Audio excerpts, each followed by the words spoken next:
This is an interview with Dr. James T. Montgomery for the Birmingham Civil Rights Institute's Oral History Project. I'm Dr. Horace Huntley. Today is September 22nd, 1995. Thank you, Dr. Montgomery, for taking time out of your schedule and allowing us to come into your home to talk with you today. I'm all too happy to see you. Thank you. I just want to start by asking some basic general kinds of questions about background. Tell me a bit about your parents, your mother and father. Were they from Birmingham? My mother I'm sure, was born in Beatrice, Alabama. I think my father was born in Belleville. Someone asked me the other day about this. I couldn't think of Belleville, but that's the best of my understanding. But they both were native Alabamians. Where is Belleville and Beatrice? Oh, it's somewhere between here, near Greenville, Alabama, if you know where that is. It's below Montgomery. And, of course, Atmore is on near the coast, near Mobile. Yes. That's where I was born. Okay, you were born in Atmore. In Atmore, correct. Okay. How many brothers and sisters? Well, originally I had 3 brothers and 2 sisters. And where were you in that? I was number 4. I had 2 brothers and 1 sister older than I was. And then I had 1 brother, 1 sister, 2 sisters, 1 older and 1 younger. Yeah. Okay. Tell me about your parents' education. Now, my mother went to 8th or 9th grade, I believe. She really came up to here in Birmingham, Miles, when they had a high school program. I guess this must have been, well, I was born in 25, so this must have been in the teens.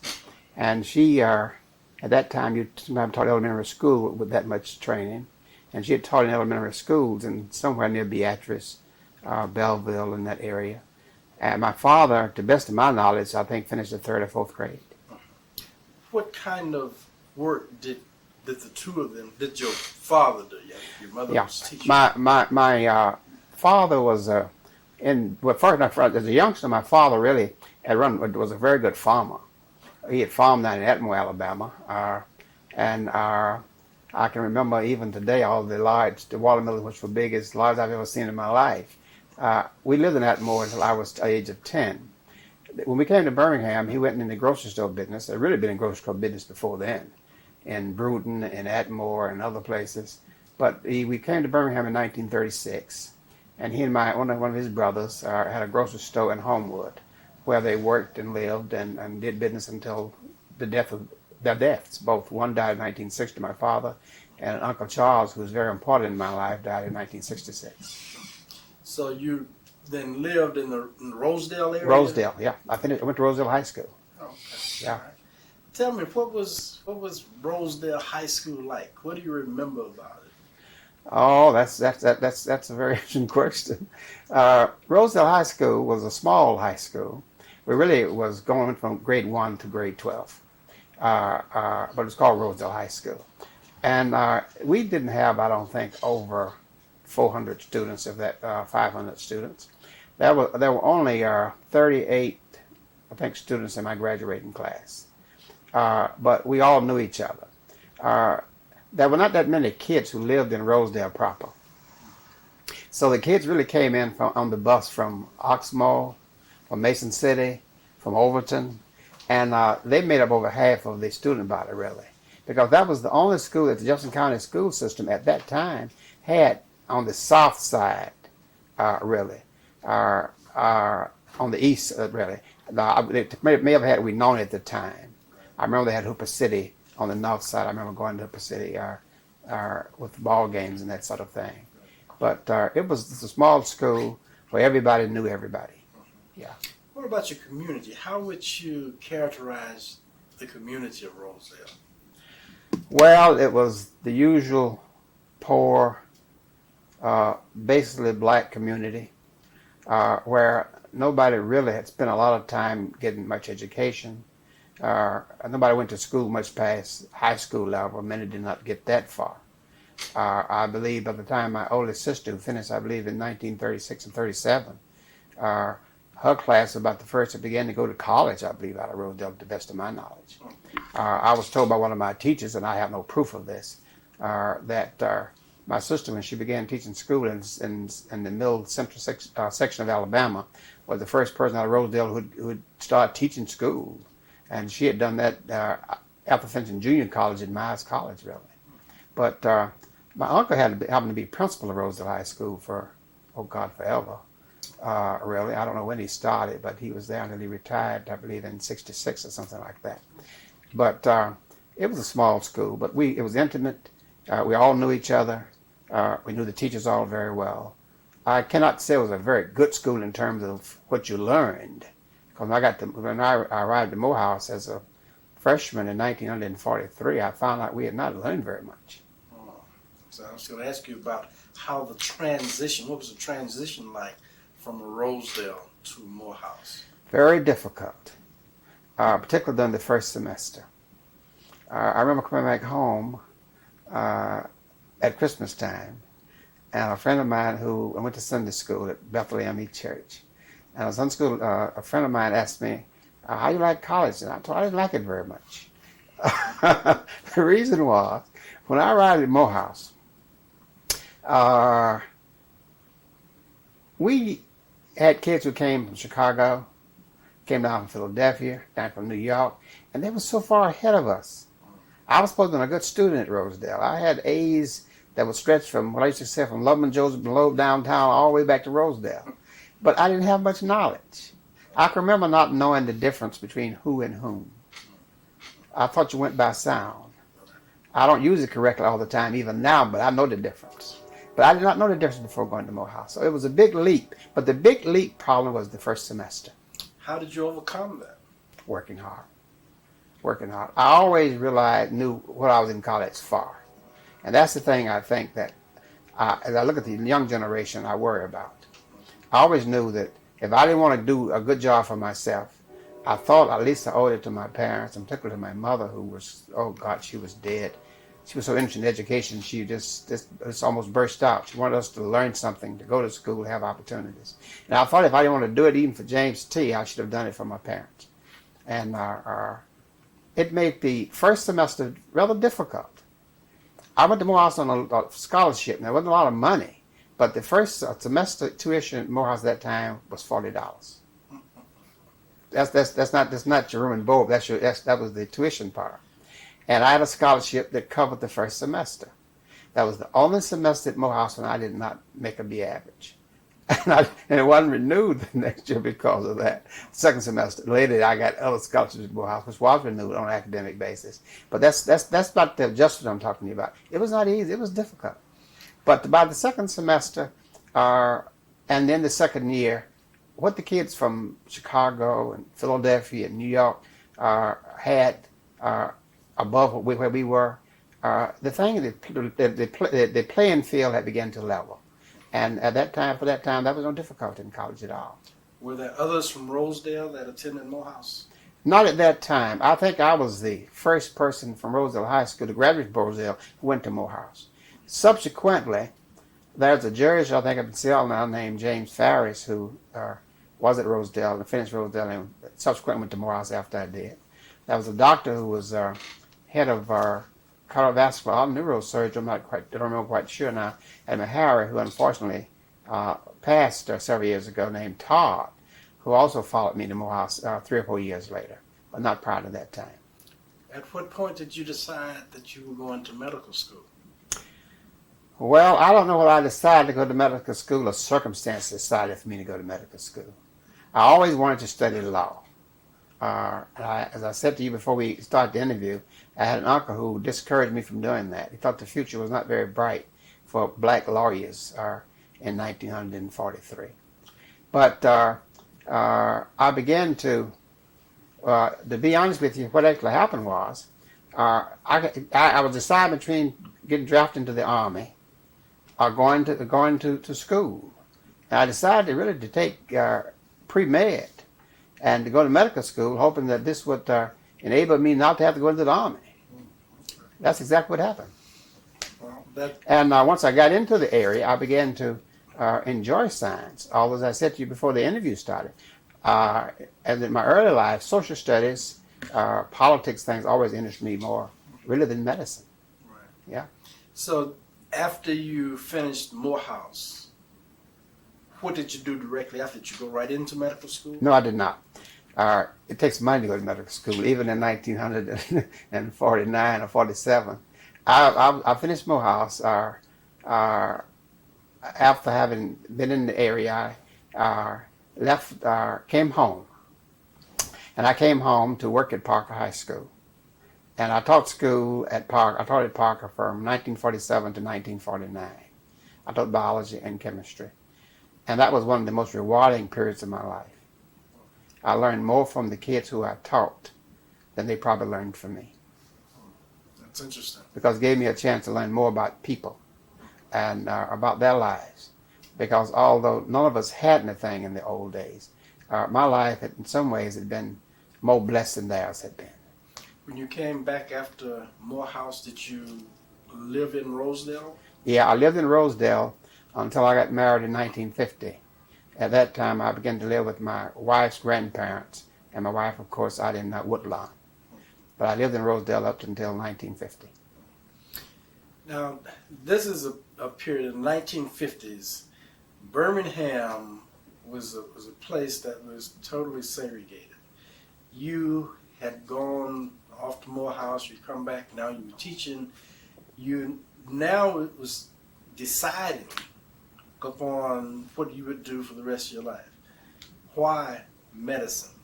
Well, the decision in medicine, as I said before, was made really when I went to Morehouse. Okay. I had done pre-med. I had finished with a BS degree with a major in biology. And I knew I wanted to go to medical school.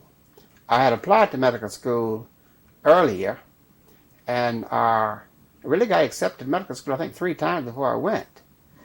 It was not because I didn't want to go. It's because it took money to go, and I didn't have any. Where were you accepted? Were you accepted the same places? Meharry once and Howard twice. I was also not accepted at Meharry 1 year. I'll always remember that. I was a senior at Morehouse, and I was a good friend of mine named Beck, B-E-C-K.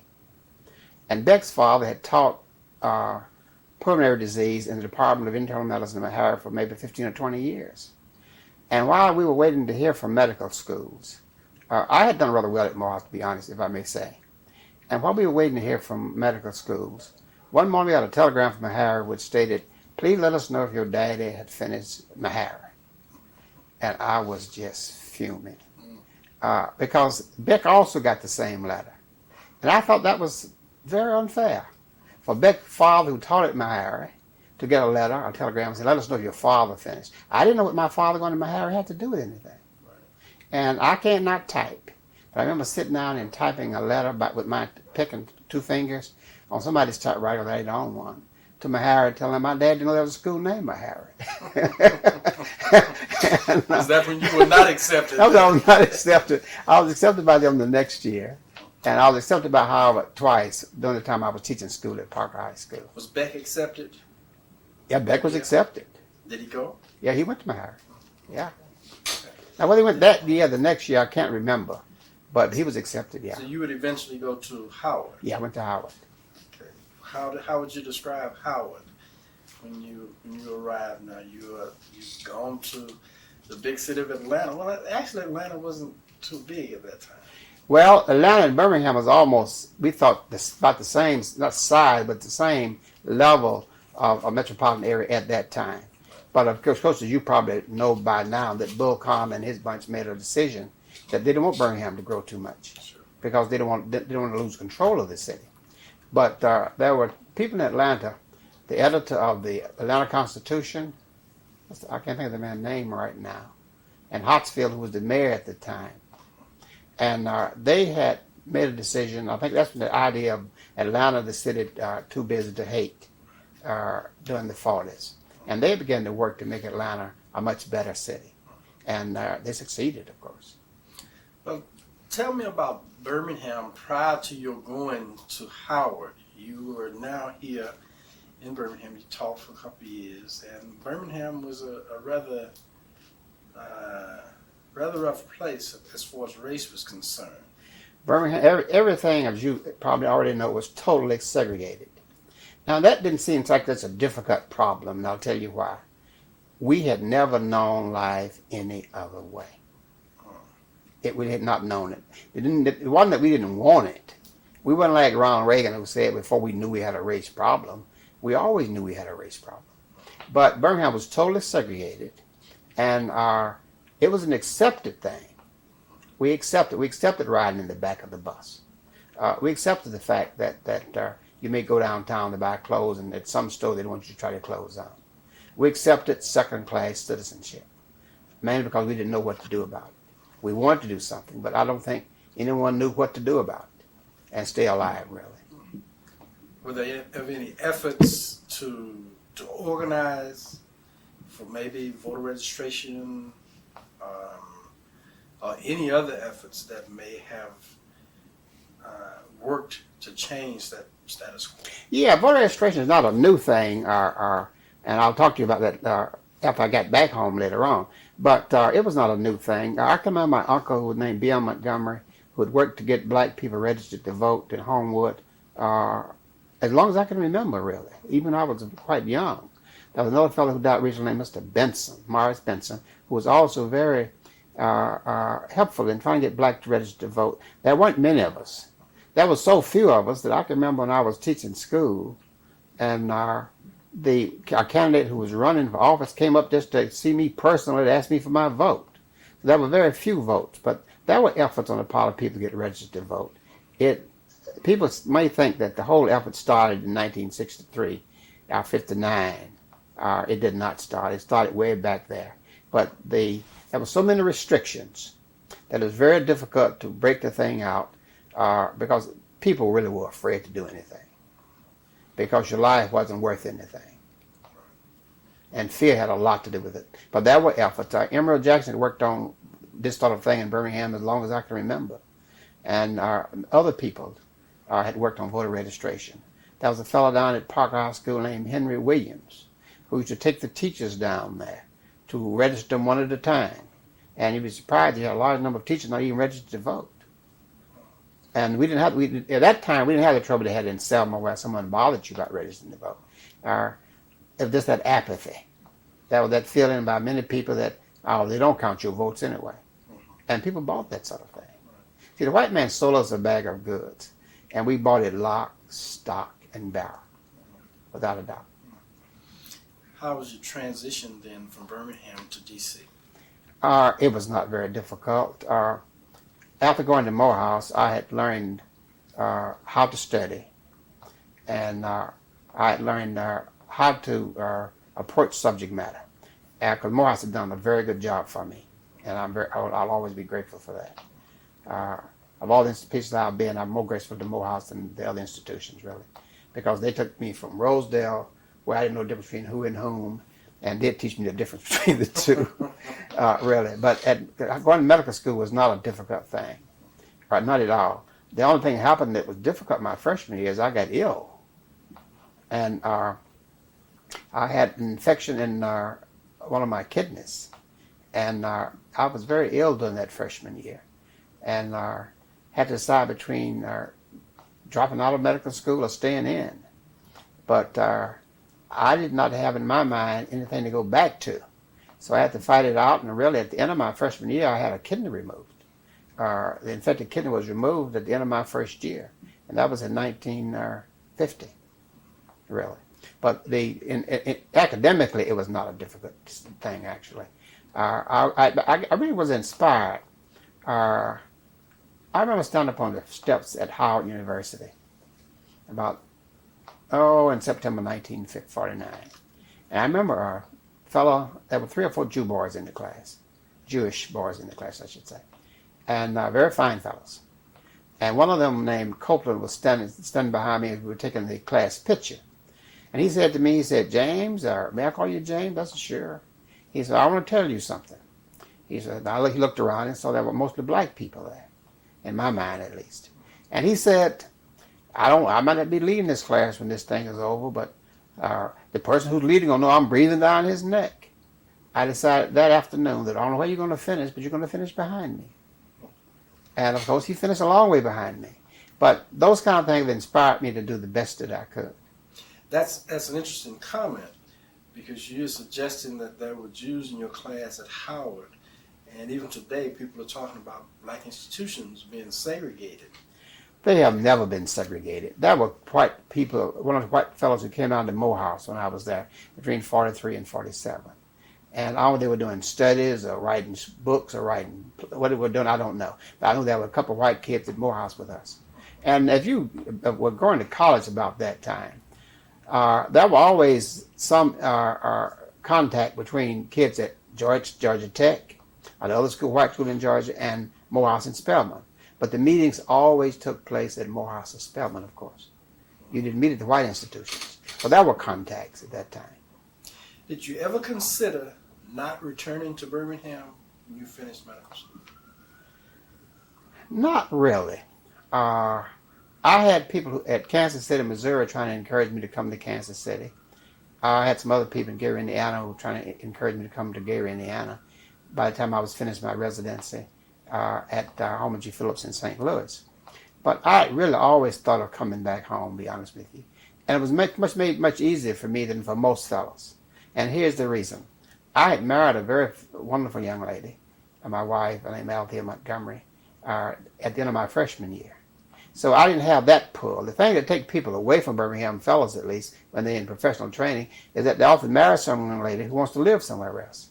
And I suggest to anybody who don't know, you ought to live where your wife want to live. That's very helpful in solidifying the relationship. And I thought that, well, this makes for more peace and harmony. But I did not have that problem since my wife was teaching at Parker High School at the time. And I believe at Oldman at the time that I came back in 1957. But I always wanted to come back to Birmingham. I was until you asked me that, I was at the American College of Physicians meeting in Boston. And one of my professors named Kelly Brown, one of the best diagnosticians I've ever seen. He could just take information off a sheet of paper, and often the patient we call a clinical pathological conference, where the patient unfortunately has died, and you go back and see what was missed in the diagnosis. And all he has is the information that they had prior to death, of course. And he saw me at this meeting up there. And he said to me, "Are you getting through?" I was in Boston doing some work in cardiology with Dr. Louis Wolf, one of the leading electrocardiographers of our time. What year was this? This was in 1957. And I met him at this meeting. He said, "Montgomery, where are you going to practice?" I said, "I'm going back to Birmingham." He said, "I thought you had some sense." And I still remember that. But I'd always planned to come back home, really. Right. Yeah. That reminds me, as I was finishing graduate school, people were asking me, why Birmingham? Why would you go back to Birmingham? So I can understand that. Yeah. You returned to Birmingham in 1957. 1957, right. Now, Alabama had outlawed the NAACP from operating in the state in 1956. That's correct. The Alabama Christian Movement for Human Rights had been organized to fill that void in 1956.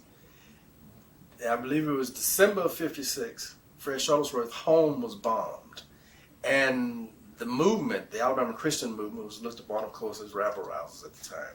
You're coming back into this atmosphere. There's only one place, really, that you can actually practice, right? That's correct. I've always been very grateful for the bridge that helped me across. And that's what Holy Family Hospital did. If there had been no Holy Family Hospital, no matter what I wanted to do, I could not have come back to Birmingham.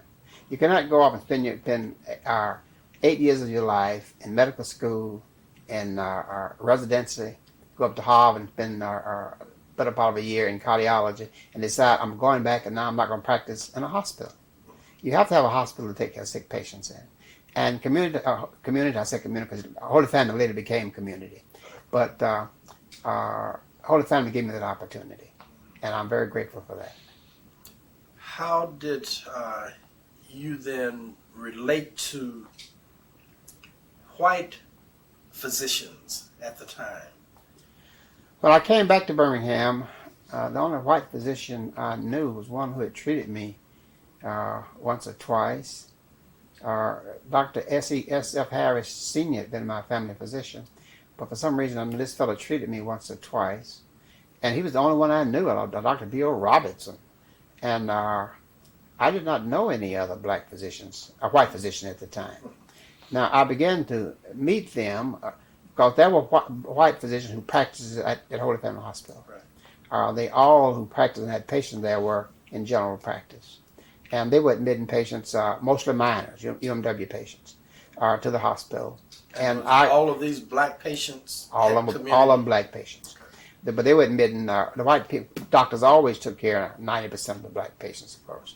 At that time, there was no choice because there were very few black doctors here. How many black doctors were here? 9 or 10. And we stayed at that number for 10 years. Yeah, stayed at that number for 10 years. So then if you had a patient with a particular problem, a specialized problem, did you send those patients to other doctors? As I was saying, you asked me about the relationship with other doctors. There were white doctors who always would come out to community hospital in consultation for a neurosurgical problem, not too much for medical problems, because thanks to the Lord I could take care of most of those myself as a certified internist. But there were urological problems, and the one I knew were those who came out there to do that. Also, the radiologist there was a white physician, really. The urologist, Dr. A.C. Young, I mentioned his name because he's one of the people who recommended me. I really needed 5 people to get in the medical society. And there are others like Dr. H. Roseville, who died recently, very fine men. And I learned, my contact with white physicians came in this way, really. There was Dr. Stanley Kahn, who was out there every Wednesday seeing UMW patients as a consultant. And then I began to learn more and more through their coming out to community hospital to do consultation work in some of the specialty fields. Although black doctors could not practice at the white hospitals, black patients were admitted to the white hospitals. Oh, yes. They always admitted black patients in the usual, of course, segregated, undesirable quarters. And what were their efforts on the part of black doctors? What were the efforts on the part of black doctors then to eventually become a part of the staffs of other hospitals? I don't think any effort much was made. In all honesty, Dr. Stewart, R.C. Stewart, had some type of privileges to deliver babies at Calvary Methodist Hospital. To the best of my knowledge, he was not on the staff as a staff doctor. But Dr. Boulware, I think this is his name, had worked with him over at Slossfield Clinic, where they delivered a lot of black doctors, patients before. That was long before my time. And he had gotten him right to come in and deliver some of his complicated patients, I think, over at Caraway. But nobody, to my knowledge, had tried to become a member of an active staff, or even an associate staff member, prior to 1963. About 1960-61, we talked about it a lot in the Mineral District Medical Society. And what medical society? Was that the Black Medical Society? That was the Black Medical Society. It was affiliated with the National Medical Association. But the Mineral District had been here for years. Dr. Bryant and that group had started it long time before I came. I guess when I was a young fellow. Anyway, we talked in the Mineral District about trying to, integration was in the air at the time. This was in the early 60s. And we talked about all of us deciding to, let's go and apply all together to the Medical Society. And we talked about it, seemed to me, for about 2 years, and nothing happened. What do you mean nothing happened? There was nobody never applied. An effort? There was never, nobody really applied. Why no one applied? I can't answer that because I don't know. I can only tell you what happened when I applied. Okay. Well, let me just ask you this before you tell me when you applied. When you had the discussions of everyone applying, was that ever part of the conversation said, well, we are going to apply on this particular date, or was it sort of left in the air for I one think to it was decide? mostly discussed, like a lot of things, and nobody came to any conclusion about what day we was going to do this. I know it's mostly in the discussion phase. Because what actually happened, late 61 or 62, there were these white physicians whom I knew. One of them I remember was a specialist in thoracic surgery. I remember him telling me on the elevator at Community Hospital, I think it was still Holy Family at that time, that we want to get you and Robert Stewart in the Medical Society. But the time ain't right yet. And I listened to that for about 6 more months. What did it mean by the time not being right? Well, like it meant about everything else about integration. The time has never been right until you either force your way in or until someone like Rosa Parks sit on the bus and go to jail. It's always been the time is not right. Wait a while longer. Go back to church and sing some more. Pray some more. And wait. What was your reaction when he said the time was not right? Well, I told you I waited another 5 or 6 months. And at that time, I decided it was time to apply to the to Jefferson County Medical Society. And that's what I did. And was it necessary to have sponsors? Yeah. It's my understanding that in the prior to 1960s, I don't know this, I cannot prove this, that they used to have 2 people to recommend you for membership. But when I applied, you needed 5 members to recommend you. Now, when this was started, I cannot guarantee it one way or the other. I do know I was just told this. You have to have 5 people who are members of the society to recommend you for membership. And I was very lucky to get 4. I must have written 25 letters to people that I had learned, as I told you, who came out to community hospital to work, who knew of my qualifications and knew whether or not I was a qualified physician or not. And most of the people begged off. They explained to me how they got burned when they spoke out for integration or something at Boston. Please don't ask me to do this. Now, I understood what the problem was. I never told them that. I said, well, if you can live with yourself, you go ahead. But I knew what the problem was. They had to live in Mountain Brook, and I didn't. But luckily, I had 4 physicians out that 25 wrote letters almost immediately, within a month or so. But then I needed the 5th one, and nobody came forth. I called them again, and they said, Jim, I just can't, please don't ask me to do this. And there was Dr. Casey, who was chief pathologist at the Baptist Hospital Group at the time, both Highland, the Baptist, Montclair was at Highland at the time, and at West End Baptist here, which is now Princeton. And he was in Russia on a sabbatical where he was doing some research working with them and their programs, and did not come back to Birmingham for about 6 months after I applied. And he had my letter was on his desk when he got back, and he called me the same day. And he said, I'll write this letter today. And that was the 5th person that I needed. And several months later, I was called in by the Credential Committee for an interview. Did this then open up the possibilities of your practice in another, in the white hospitals as well? Not really. That's another step, really. In a way, though, you might say it might have opened it up. I remember I went over to University Hospital to talk to them about coming to what they call grand rounds. The Department of Medicine had grand rounds every Thursday morning.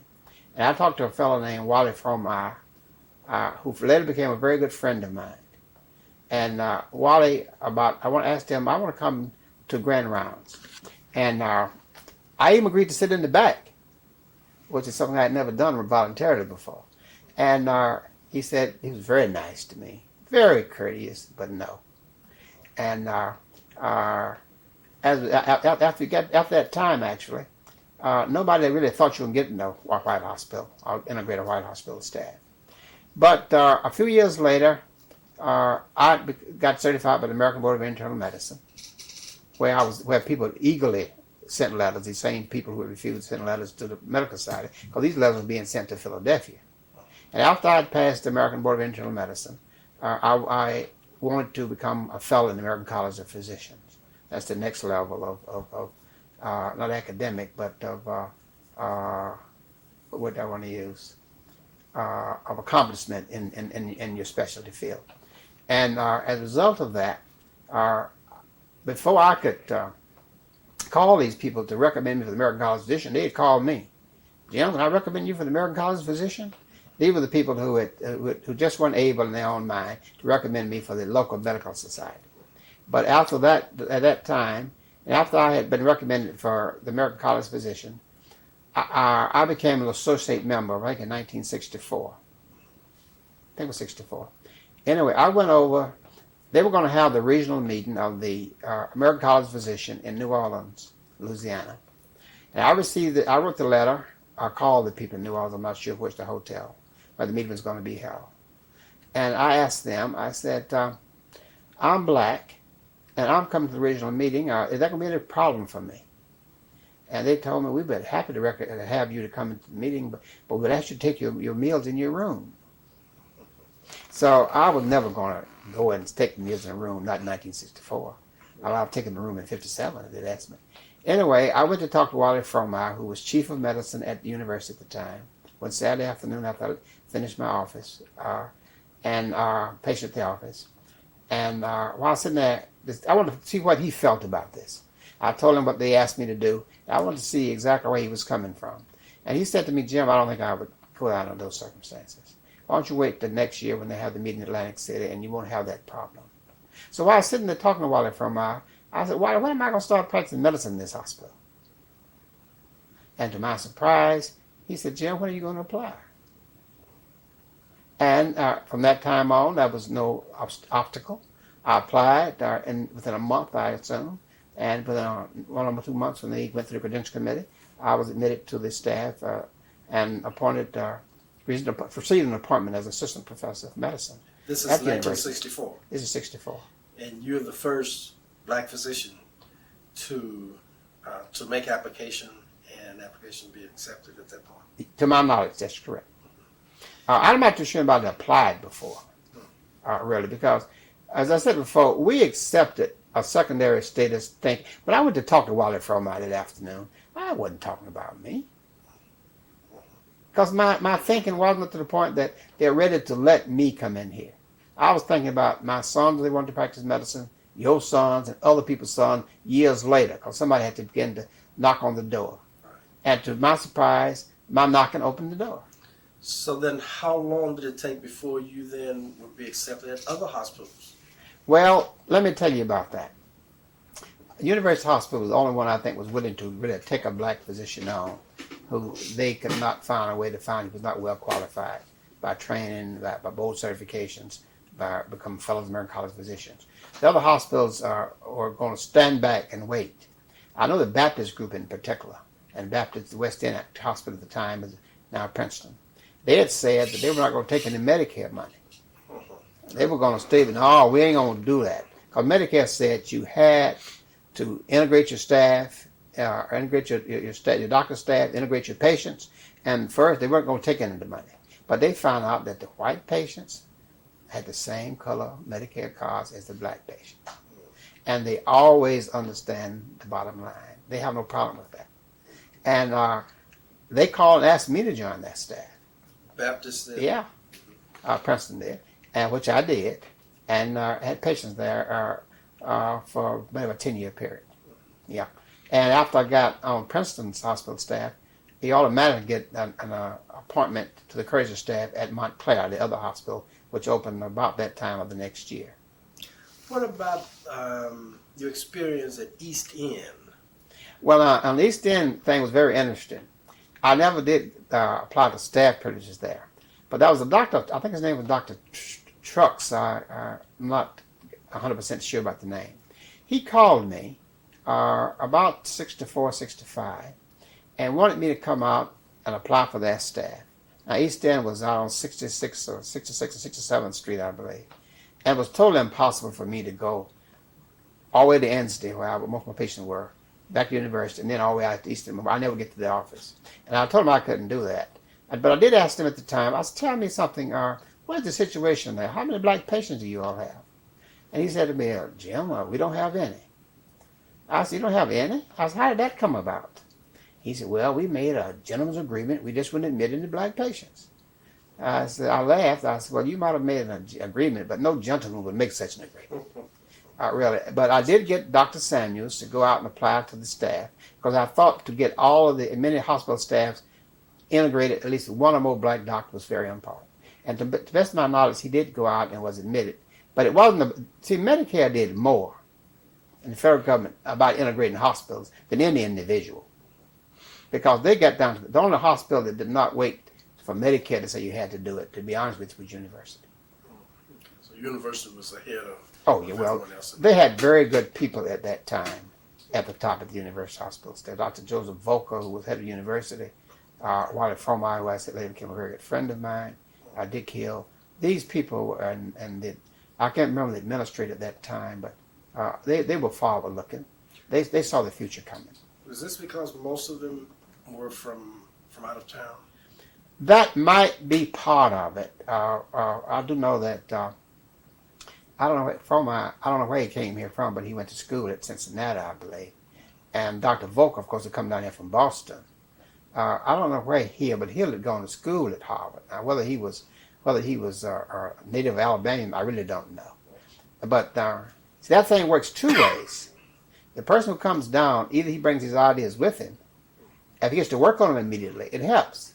Usually what he does is get into the confine of their thinking, and he's sometimes worse than the people who've been here all the time. That's interesting. That was my experience, at least. Yeah. That's very interesting. So you're saying that in many cases it didn't matter whether you had a Northern to come in, because the Northern actually accepted the He morals. assimilated very well into what they call the conservative culture. I have another word for it, but the conservative culture he assimilated into. You wouldn't want to share that other word with it. Not really. Tell me, this period, as you said, it was a very, very interesting period. And I know that you had some relationship with what the other things that are happening in Birmingham with the changing of the guard, for the lack of a better term. Can you tell me about your relationship to the movement itself? Well, I was not going to church every Monday night member of the movement. I supported the movement financially. I supported the movement in other way I could. Fred Shellsworth and I had been at Roseville High School together. He was 3 or 4 years ahead of me, of course, but we had known each other at that time. I became Fred Shellsworth's physician and his family physician in 1957, really. And I was always interested in things political. I think I told you earlier that as a youngster, I was more interested in this social and political structure thing than I was in medicine or science. And that matter remained all of my life, really. About the rights now between a good political discussion and a football game, as much as I like football, I probably watch political discussion, actually. I'll tape it one way or the other. But I got interested because I always thought that things could be better. And I always thought that I was in a unique position as a black physician who only depended on black people to do what I could to help make life better in the community, not just at hospitals and medical schools. Now, in 1964, I believe, I got interested in voter registration. And there have been plenty of people working on voter registration in Birmingham for years. But to the best of my knowledge, there were only about 9,000 black people registered to vote at the time. And we started, well, what actually happened is that some money was coming over from Atlanta to help with voter registration in Birmingham. I don't remember the organization name right now, but Vernon... Vote Education Project. VEP, correct. They were going to send some money over here. And but they did not want to send the money with the present makeup of the organization, to be honest with you. So Arthur Shows and Lucius Pitts encouraged, and one or two other people, encouraged me to go to the meeting and try to get elected treasurer of the body, which I did. They elected me treasurer of the local project. And I began to raise money locally, and we always get the money from the Voter Education Project in the Birmingham, because they want to be sure that money is going to be used for voter registration. And my reputation was fairly decent, and they know if it was sent for that, I would do my best to see it was used for that. And we went to work with the help of a lot of other people. And between 1964 and 1966, I think the number of registered voters in the black community grew from 64 to about 64,000. And that's why I ran for the legislature in 1966. I had no idea I could win. But I thought once we got 66,000 people registered to vote, they had to have somebody to vote for. And that's why I decided to run. I never knew I was going to Montgomery. Although the sign said that send Montgomery to Montgomery. But I never thought I was going. But I still think that the people needed a reason to go to the polls. And they did in large numbers back in 1964. Tell me about that run for Montgomery. Well, that was an interesting experience, but boy, was it exhausting.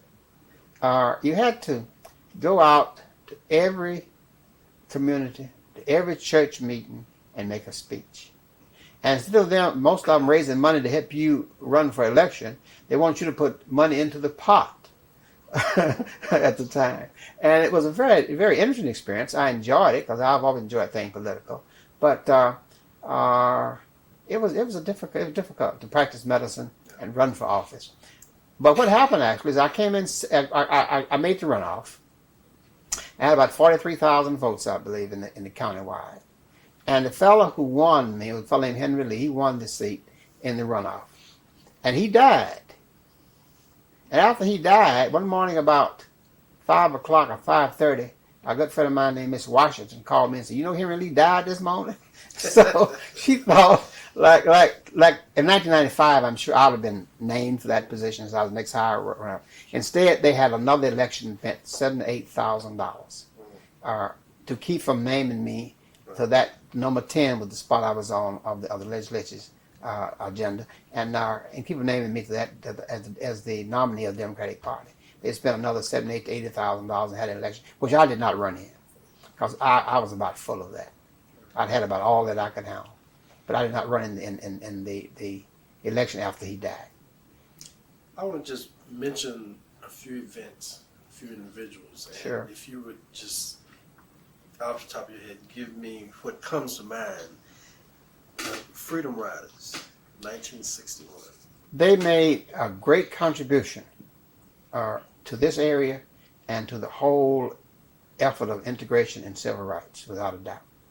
They suffered, actually, because many of us are Johnny-come-latelists to the civil rights movement, but the Freedom Riders were not Johnny-come-latelists. The kids who sat on the benches in Carolina were not Johnny-come-latelists, really. They were not. Selective buying campaign. It was very helpful in Birmingham. If you think it was not very helpful, go in and interview Richard Pizitz. He will tell you, at least he told me, really how they got the message very quickly that if people do not spend money with you, you will stop and look and see what you have been doing. I remember that campaign locally very well because my wife was deeply involved in it. She had worked with the kids out at Miles College. I think Miss Belford Pellington, Mrs. John Drew, and some others, but she had worked with that. And I know they would go and haul the kids downtown to carry the signs and to help with the. I remember having to buy my son, who was 2 years old, I believe at the time, my youngest son, a suit to be in Attorney Show's oldest daughter's wedding. I remember I had to buy it in Chicago when I was up there studying, taking postgraduate courses there, really, because it was very effective. You stopped the money. Really. Adam Clayton Powell used to say something that I still remember very well. He says, we always thought that the white man was at his worst when the white woman was involved. But Adam said that if he has to decide between his daughter and his dollar, he says, "Susie, now you grown." Really. And I think there's a lot of truth in that, because they never forget the bottom line, actually. Demonstrations in 63. They made all the difference in the world, really. And that was not an easy thing to get going in Birmingham, whether you knew it or not. There were people who were against this. My good friend Emerald Jackson was against it. He was talking about the failure that Martin had made in Martin Luther King Jr. had made in Georgia. And the other powerful people were not pushing it that much, although they worked, maybe some of his lawyers, to get him out of jail and did that legal thing. But they were not pushing it very much, because they thought they were outsiders. Is that why you think they were not in favor of the demonstrations? They were not in favor, in my mind, for two reasons. Number one, two or three people were the people that the power structure, white power structure, called all the time. And I think that level, that epitome, that position they had put them in, that everything that comes to black community come through us, made them kind of want to push the other people away. And I think that was the reason, because the whole thing at that time was let these outsiders go home. Martin Luther King go home. Abernathy go home. Walker go home. And we met one day shortly after they came to Birmingham. My wife and I were invited down to our A.J. Gaston building on the second floor. And we had a meeting. The room was just full. And that was a big debate about whether or not we would support this movement that Martin Luther King was bringing in here or not. And that was people saying, no, we making progress. Preachers and non-preachers and other people. And we're making it. We don't need them here to do this. And if you pardon me for saying it, I remember standing up saying, what the hell are y'all talking about? I didn't believe what I was hearing. I said, we aren't doing anything. We don't have enough people to vote. We don't do every county downtown is segregated. Every hotel is segregated. Everything is segregated. What are y'all talking about? Were there others at the meeting that supported your viewpoint? Yes, there were few. But many more people began to report it as we went along, actually, really. Because after we had that meeting, I remember, it was the next day that I was asked to join the executive committee.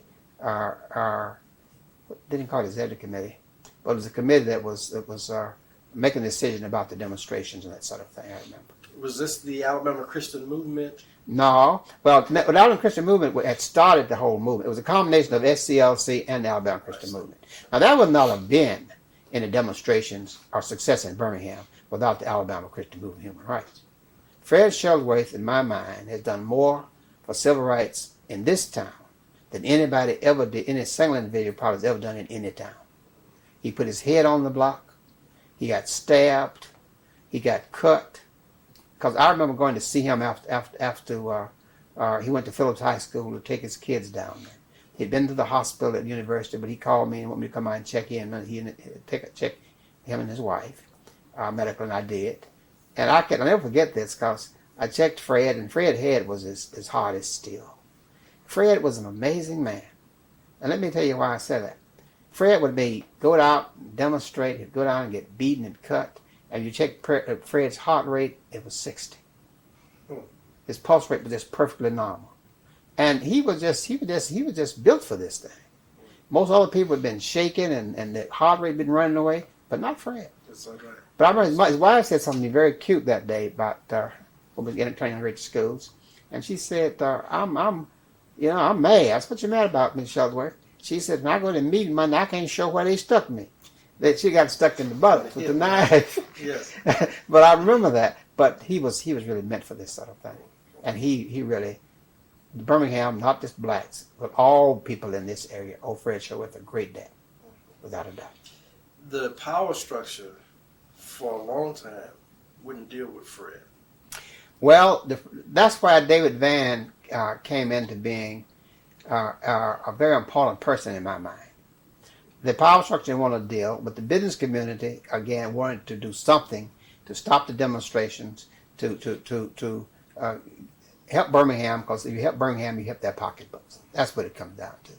And Fred Shuttlesworth, Martin King, and a group of other people, and David Vann, who was the person, the conduit from the white community, were able to really work out a settlement that got the demonstration stopped and got the lunch counted signs down and many other things down, actually, the hotels and all. And that's why I give David a lot of credit. I remember seeing David Vann sitting on the floor with tears in his eyes because he really loved Birmingham. And he didn't want to see the city just completely burned or torn up. This was the time we had the bombings and the hotel got bombed, motel got bombed, and A.D. King home got bombed, actually. We got threats and that sort of thing. And you comment on the use of the children in the march. If the children had not come into the march would have stopped. The success would have been, because most of the old folks who were willing to go to jail had already gone. And when A.D. King came in that meeting that afternoon in room 30 at the old A.G. Gaston Motel, he said, well, we think the kid at Carver High School, like he said, want to join. And we had a big discussion about that. But that was the thing that broke the monkey's back.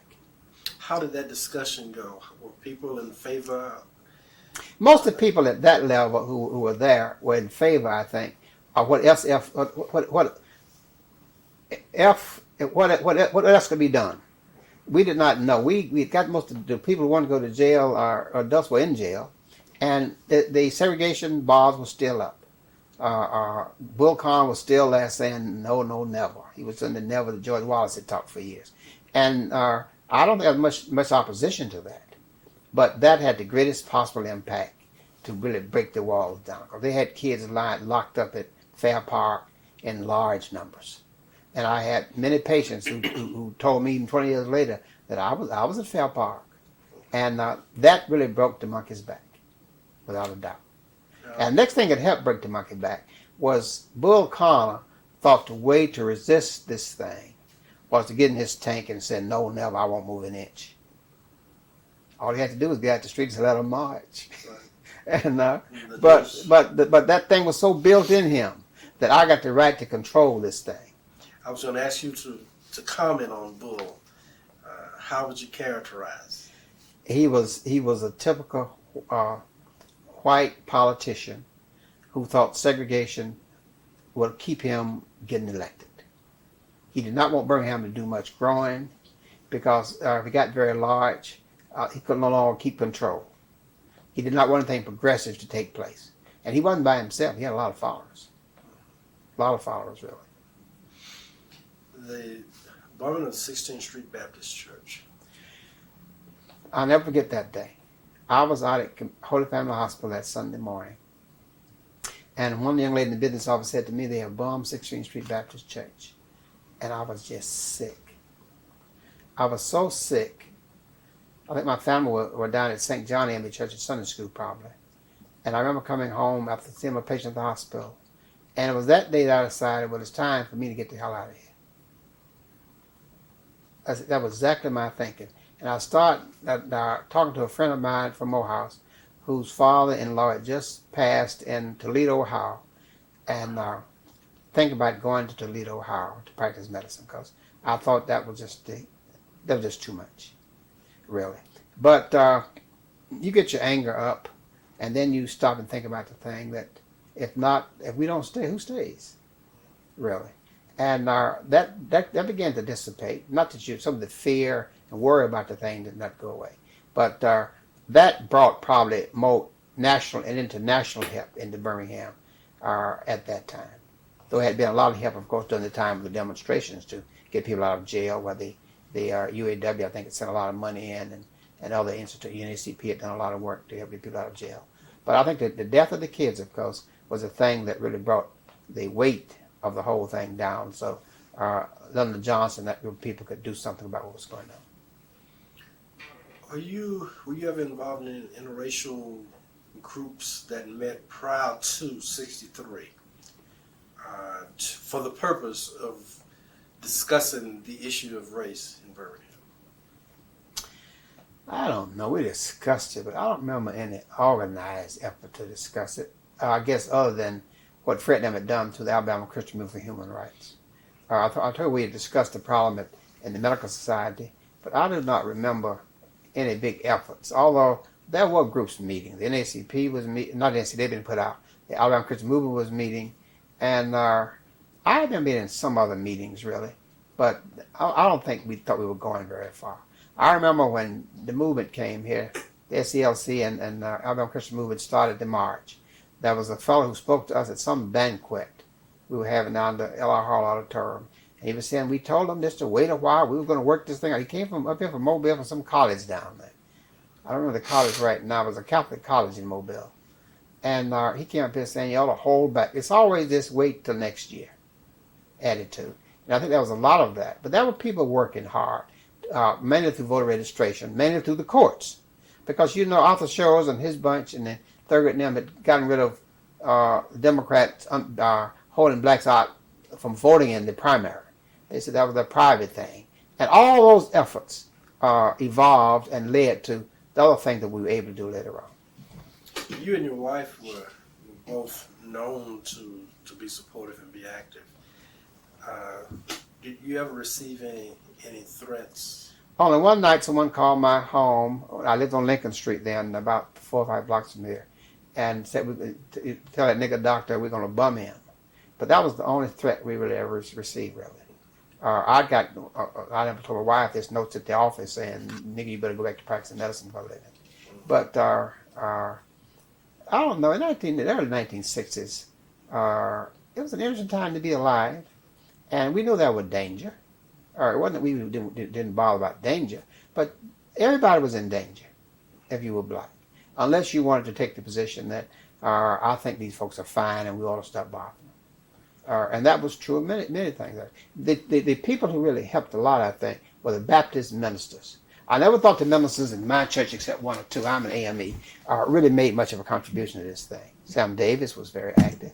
The late Reverend Sam Davis was very active, actually. And I remember my uncle by marriage, Reverend Lamar, he was working with the movement. But there was not a whole lot of working on the part of the ministers, as far as I knew, in the AME church. The Baptist ministers mostly had led this thing. How did your involvement in the movement impact upon your practice? I'm not sure it had much effect one way or the other. I never forgot one thing, although I was interested in integrating hospitals, integrating medical societies, getting kids into medical school was one of the things I'm most proud of, really, that I was lucky enough to have to do, really. But I never forgot that my main responsibility first was to my patients. So I don't think way to help the patient. I think practicing the best medicine you know how takes care of the patient load for you. Now, I did find myself involved in taking care of members in the movement. Fred Shaw was, and his family were patients of mine.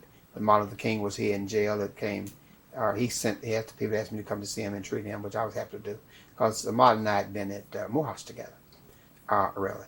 But I don't think in the general practice was impacted by the civil rights movement. I don't think so. Were you personal friends with Martin? Oh, yes. Yes. Were you in the same class? No. He finished in 48 and I finished in 47.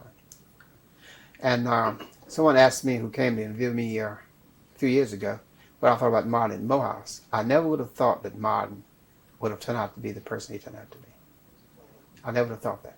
There was nothing about Martin that impressed me that he was a man whose life, I think, really was touched by the hand of God. I really never thought that. But I was very happy to be able to go to the jailhouse, which I went investment up here to treat him and support him in every way that I could. But I know him very well, but you won't see me out waving ask me about Martin Luther King. That's not my nature. But he was a fine person and he did great things that everybody knows. Throughout your career, you've been very actively involved and of course, on the threshold of change in your profession as well as with the movement. If I were to ask you, if there were maybe one or two periods in your life that sort of changes your perspective on life and on Birmingham, what would those be? Well, I think the first would come in the early 60s when when the bombing occurred with the girls in 63. I remember also talking to a friend of mine named Dr. Maturi, who is one of the surgeons professor of surgery at Howard, who encouraged me to come back to Howard to teach internal medicine. And by the time I was also applying to integrate the hospitals and that sort of thing. And I thought to myself that it seemed to be much better for me to open some doors here than to go back there. That would have been the easier way, it seemed to me. And I remember sitting down doing some work on that by the last time they bombed Arthur Show's home, I believe. And I just thought that what happened in 62 really had a great impact in my life because I wanted to help make things better, not just in medicine, but in the community if I could. And I think that had a great impact on my life. After that time, the activity was just a continuous process. In 69, we always had trouble between the police and the black community. I remember in 1969, Lucius Pitts called me, he was president of Miles College, you know, one morning and said the sheriff is beating up some woman and her son or something, and we just went out to meet and try to do something about this. And out of these meetings we had, on a Sunday morning, I remember, after I'd gone to the hospital to make my rounds, led to the formation of the Community Affairs Subcommittee, which I was one of the founding members of, and served as its general co-chairman from 78 to 1980. But the work that we did there with police community relations, it was very important to me because it took me 2 years eating breakfast every Thursday morning with Mel Bailey and Jimmy Moe to get them to agree that they didn't treat black and white people the same way. I met and ate those grits down to Britlands every Thursday morning. But they finally admitted that maybe you have a point there. And I think things began to improve somewhat in the police department at that time. Jamie Moore was old and been on segregations all his life. I don't think he could do any better than he was doing. I always thought Mel Bailey was young enough at that time to have done better, but just didn't want to do any better. Just didn't want to do any better. But I think those things, there's several things that are, but it's been a kind of continuous process. I can't think of any particular point other than that. Because I think the early 60s, when we began to feel that we can make a change, we can get in these doors. I remember that I went to be interviewed at the Jefferson County Medical Society about becoming a member. The fellow asked me, you plan to sue us if you don't get in? I said, sue you? Why would I have to do a thing like that? But I was going to sue them. If they had not taken me, I was going to sue them. Now, there had been a suit in North Carolina who had not been successful. And I'm not sure it had been successful, but I was surely going to sue them. Because the ball had begun to move, and you can't stop the ball when it's moving. If you do, you just get run over by it. But Fred Shelby said something to me back in the early 60s that I'll never forget. And I mentioned it to my sons, I guess, hundreds of times. He said, Doc, everything we're going to get, we're going to have to get in the next 15 to 20 years. Because the way history goes, he says, this thing, they're going to start trying to turn this thing back. And he was only off by 10 years. Very prophetic. Yeah, very prophetic. I never forget that. Because you see what's happening in Congress now. They're busy trying to turn everything back. And it didn't start it just reached the point where they got control in 94. But they've been working trying to turn it back every way they can. And what bothered me mostly about that is that we as a group of people, we're talking about black people now, don't understand enough about this to know you got to keep pushing that ball. When I first worked to get the kids into medical school, I wrote to Dick Hill, who was then dean. This is at UAB. At UAB. It's Richardson Hill. He later became president. And I wanted to know, they had increased their class enrollment from 90 to 100. This was in the late 70s, early 60s, I believe. 60s, 70s, I can't remember the exact date. And I asked him, I said, Dick, I want to know how many blacks are going to be in this class. They'd only had one black in the previous class. That was after Sullivan and Dale had already been in school there. But they were then going back. And he said, Jim, in a very nice letter back, no, we don't have any blacks in this class. And that's when I asked them that we need to sit down now and try to find a way to get qualified blacks in the University of Alabama Medical School. And we met in Joseph Volkov's office, Joe Volkov, I think Wally Fromeyer, Dick Hill, and some other people, and then we formed a committee that would spend all of its time looking for qualified blacks to enter the medical school here. And they asked me to write out a plan that I thought would work to help this. Now, they were always very helpful. I'm not going to take that credit from them. They were very helpful at UAB. I asked them, the first thing I want you to do, we have 100 places at that time. I want you to save 10 slots open for black people. And to my surprise, they said, we can do that. I was almost shocked at what my experience had been in the past. Some of the things you don't get because you don't go and ask for, really. And they agreed to hold 10 slots. And we got to the place where we could get 9 to 10 people admitted, actually. During a 3 or 4 year period, I remember interviewing every single black student who applied for medical school there. I did this all on my own time. Everybody else on the committee, of course, was on salary at the university except me. Actually, that's all right. I didn't mind that. But I thought that this gave me a great opportunity to try to open the door that see that the doors will never be closed again at the medical school. And we would get the people admitted, actually, and I must be truthful.